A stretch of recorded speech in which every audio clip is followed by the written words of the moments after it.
AITA for not putting my wife's name on the house deed. She's my fiancée right now, but the argument we're having is that once we're married, she wants her name on the house deed. Years ago, I bought several acres as soon as I could afford it. Back then it was part of a ranch surrounded by other ranches. The owner needed money, so he parceled out this section and sold it to me. I built a small house on it and have lived in it ever since. Since it was originally part of a ranch, I did enough to legally keep it classified as a ranch, so the property tax is extremely low. Over the years, companies started to move to the neighboring big city, and land prices started to go up.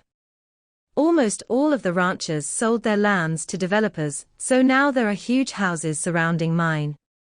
They start from $500,000 and go to several million. None of them sit on even an acre of land. My house is clearly the worst house around, and I have no doubt it's bringing the value of nearby houses down. That's all happened before I met and dated my fiancé. Now that we're engaged, we're talking seriously about our finances, and the only sticking point is the house. She wants her name on the deed once we're married, because we'll be sharing our lives. Alternatively, she wants me to sell the house and we purchase a house together. I don't find either options attractive. In our state, whatever we bring to the marriage we take out. Since I will be bringing the house into the marriage, I can leave with it should things not work out. If I put her name on it, then she'll get half. If I sell the house, there's no way I'll be able to afford anything that's even close to what I have now. Not to mention our property tax will be several times higher. Then there's the drive time. My house is 30 minutes away from my work and 40 from hers. House prices has gone up so much that we'll have to move at least an hour away from our jobs. Like I said, we agreed with or compromised on everything else. This one issue is the only sticking point, and it's becoming a big one. So much so that she brought her family into it. This weekend her father took me out to dinner to have a man-to-man talk. He told me that if we're going to join our lives, we have to join everything. He expects me to do the right thing if I want to join their family. So now it's her entire family on one side and me by myself on the other. Am I wrong to want to keep the house I built by myself to myself? Edit 1 to answer a good question. Neither of us are rich. I bought the land at a very low price, but now it's worth 10 times as much. Even if I offer to sell half of it to her at its current value, there's no way she can afford it. That's why if we buy a house together, we'll have to move far from here and our jobs in order to get one we can both afford. Edit 2 to answer some common questions. In all, I spent about $200,000 to buy the land and build the house.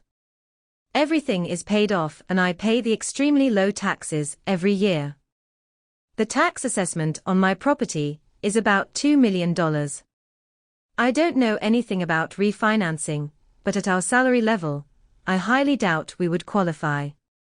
In fact, we've spoken to a real estate agent, and with a 20% down, our salary qualifies us for a $300,000 house. The property tax on a $300,000 house is many times the currently tax I pay now. I'm comfortable with us living in my house and paying all the taxes and maintenance by myself. Edit 3 to answer a common question. Many are asking about my compromise and pointing out her lack of financial security. My compromise is that we live in my house and I will pay all of the taxes, bills, and maintenance costs. Based on our conversation with the real estate agent, if we buy a $300,000 house, her half of the mortgage would be about $1,300, not including her half of the property tax and down payment.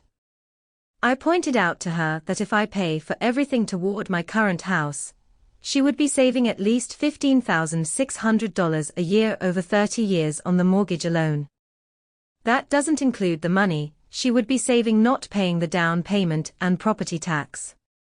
In my mind, That would give her plenty of financial freedom and security. Also, if I sell the land, I don't want to buy any new house outright with that money. The reason we went to see a real estate agent is that if we buy a house together, I want it to be something we can both afford, mortgage, down payment, taxes divided equally. I would put any money I make off the sale into my retirement account. That's the main reason why I haven't sold my land, despite many developers begging me to. Yes, some actually begged. I view it as my retirement investment. If you liked this video, make sure you hit the like button and comment down below your thoughts. Also don't forget to subscribe and hit the notification bell for more videos like this.